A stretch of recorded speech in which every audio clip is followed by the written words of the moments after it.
beautifully teed up for what we can look forward to with these 4 foursomes matches. You think the gates haven't been open long, and there's not many seats left in that grandstand. It is the place to be as a fan, and as a player, from what they tell us, there's nothing quite like it. A mixture of absolute joy, anticipation, maybe a little bit of fear, everything thrown in that makes you feel like you're truly living life, being a Ryder Cup player in that environment.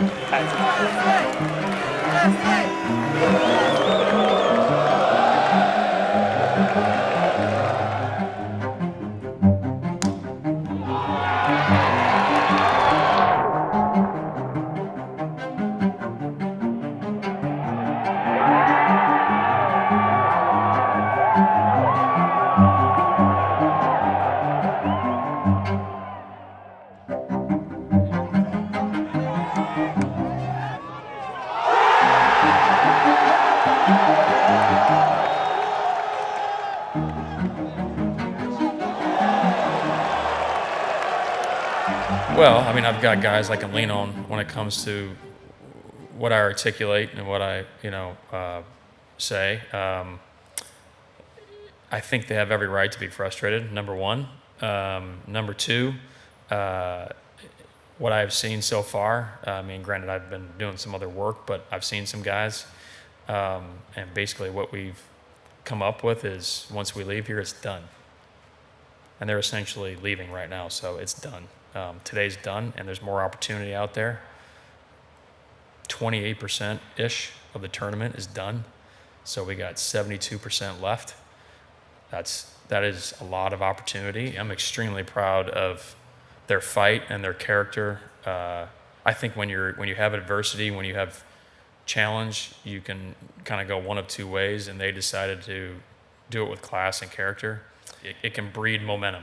And I think it's just a matter of time. Like, I believe in these guys. It's not like this is just the start. I mean, I am proud of the way they have gone about their business. I tip my cap to the European team for playing great golf. Our time's coming. I've got leaders on the team, obviously vice captains, but I've got leaders on this team that are stepping forward, and these guys are ready. They're leaving it here. They're frustrated, certainly, but they're leaving it all here. What's my biggest regret? I don't know if I have any regrets. I mean, that's sport. This is golf. I mean, this happens. I mean, it's these guys are athletes on both sides. Anybody can beat anybody at any given moment. So to say I have a regret, I mean, I've trusted in my process. I feel like it still works. It did not go in our favor today. Does not mean it can't tomorrow, and certainly on Sunday. So regrets, I mean, I'm of the mindset that there's still ample opportunity out there, and that's the way I look at it. I don't like delving into the negativity because there's still so much positivity around the team and their mentality, and certainly in mine. I think it's pretty simple. From my vantage, granted, I can't see every shot. No one can, right? But from my vantage, it looks like the European team executed golf shots a little bit better than we did today, and that's golf.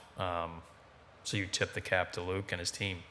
And sorry, may I just follow up? I know you've been talking about the health thing. I'm going to take a bit of a punt here, but is it kind of like a head cold thing? Because I've noticed quite a few of your players have been sniffling a lot in their press conferences this week.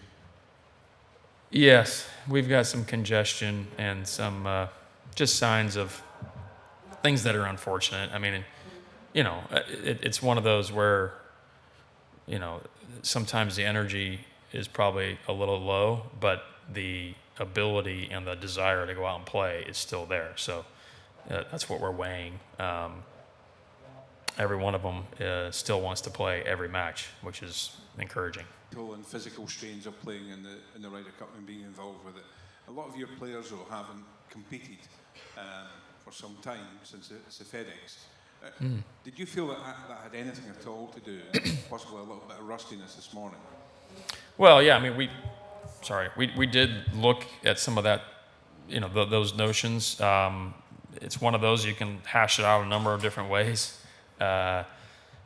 We've seen success when you do play into big tournaments, whether it's a major or a Ryder Cup or whatever. We've seen success. Excuse me.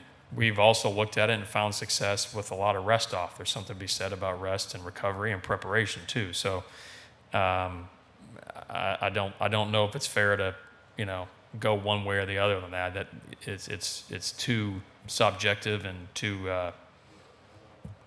it's just impossible to really predict that. None of the players had actually said they weren't feeling 100%. None of the players who went out said they weren't feeling 100%. No. Physically? Yeah. Or mentally even. Oh no, they were. You mean before the week started? Yeah. No, they were they were all hungry and ready. Still are. Being having the home field advantage, one of the things you do is try to set up the course to your strengths. Curious of what you thought about this setup today, being the opposing team, the away team. Well, the setup is basically what we saw 2 and a half weeks ago. And when we left 2.5 weeks ago, our guys loved it. And when we got here this week, the setup was extremely similar.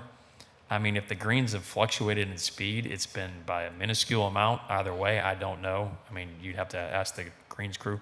So I think what I'm saying is the consistency, what we saw 2 weeks ago and what we've seen this week has been tremendous. So again, hats off to the greenskeepers. I think they've done an amazing job. I think the course is beyond worthy of a championship of this magnitude. I think whatever Luke or his team or the greenskeepers did, I mean, we can all tell that there's a test of a good golf course is one that requires all shots to be fired and your whole arsenal to be on, and I think Marco Simone does that very, very well. And then you compound that with the fans who are absolutely tremendous. I mean, this place is spectacular right now. What gives you confidence, I would guess, that a comeback is possible? Because of the 12 guys in my team room. Every one of them is feisty. Every one of them is hungry. Every one of them plays golf for the right reasons in the Ryder Cup.